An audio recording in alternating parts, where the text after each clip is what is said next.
Michigan State posed the best, I guess, challenge for your offensive line to date? And number two, what did you tell Greg Studrawa, Kevin Wilson, that you wanted out of this offensive line when you kind of took over from the standpoint of attitude, et cetera? Not that they weren't doing that before.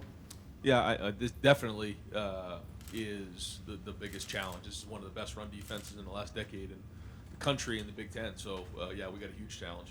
Really good players up there, guys we played against last year that we struggled with. So, yeah, major challenge. And conversations about our line has always been, we want to be tough. We want to be guys that are physical, that roll off the ball, and the tip of the spear. And, we want to run the football here, and they're the ones that, get that thing going. Second row right, Nathan.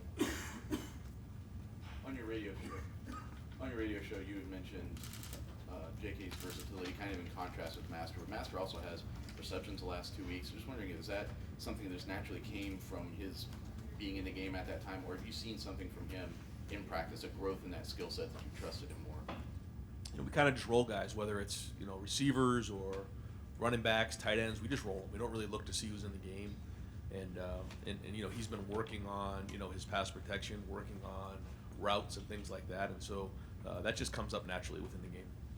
Front row right, Austin. Ryan, you talked about how well JK was playing training camp at the pad level, and it seemed like those first couple weeks he couldn't maybe find that same level. Are you seeing that now? What you saw last week against Nebraska seemed close to what you described. No, I mean, I think the first week was funky, but I thought from the second game on, he's been running really, really hard. First row right, Bill. A Drew Chrisman question. He kind of joked about his lack of use last week. How important do you see? How good is he? And just in terms of his personality, he's kind of a quirky guy. What's he kind of stands out to you about him? Well, he's a guy that is very professional about what he does. He takes it very, very serious, and I love that about our specialists. Whether it's Liam or Drew or Blake, I mean, they take their job very, very serious, and I love that about them. They're very professional. When they're out there, it's very detailed in how they do. They want to be the best in the country, and I really respect that about them. They watch film. When they're out there, there's no jacking around. I mean, they're serious about their business, and I think they're very good at what they do, and so it's a huge weapon for us. Front row middle, Dave from 24/7. Ryan, you mentioned during camp that one of your concerns was finding a number 2 tailback, a legit number 2 tailback. When did the light kind of come on for Master? I know Master was banged up, so I'm sure that was part of it. But when do you think the light kind of came on for him? I think it was when he started practicing, and we saw him take the next step that we were hoping to see in practice, and then had to translate to the game. And in the Indiana game, he kind of popped for us, and that was like, okay, here we go. Can we sustain it? And so far, he's doing that. And so, first thing he's got to do is take care of the ball, and once he does that, everything else is falling in line. Second row left, Bruce. I want to go back to your answer about Master and JK. You said you don't really keep track of who's in the game. You roll guys. I mean, that's a testament to your depth. It's not always the way it is everywhere. Well, it's hard to, whether it's tight ends, receivers, even in the O-line sometimes. I mean, to organize all that to say, okay, we're going to have this guy in the game on this play, it just doesn't work. And I think the way we teach concepts, the way we teach plays, we want versatility. And if some guy does something really, really well, then we obviously, we try to enhance that. But the things that they don't do well, we just try to work on those things so that those guys can play in the game. Because when you're playing with tempo, when you're calling plays, you can't really worry too much about the game.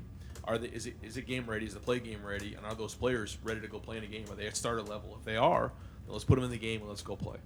Second row right, Dan. Ryan, the Big Ten announced yesterday that it was suspending a Nebraska defensive lineman for something that happened in the first quarter of last week's game. Just wondering what happened from your vantage point there, and is that something you were involved in bringing to the Big Ten's attention? I mean, on a weekly basis, we call plays in and talk to those guys about different penalties or different things that we see. So nothing out of the ordinary from us.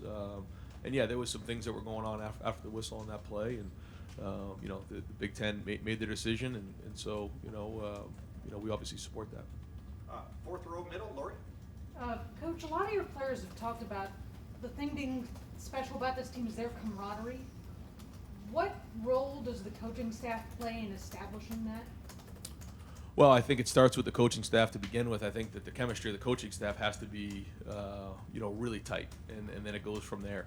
But it's something that we've been pounding right from last January, is that if you want to have a great team, there has to be that respect for each other, that love for each other, and love from player to player and then player to coach. And I think that's the ultimate motivator.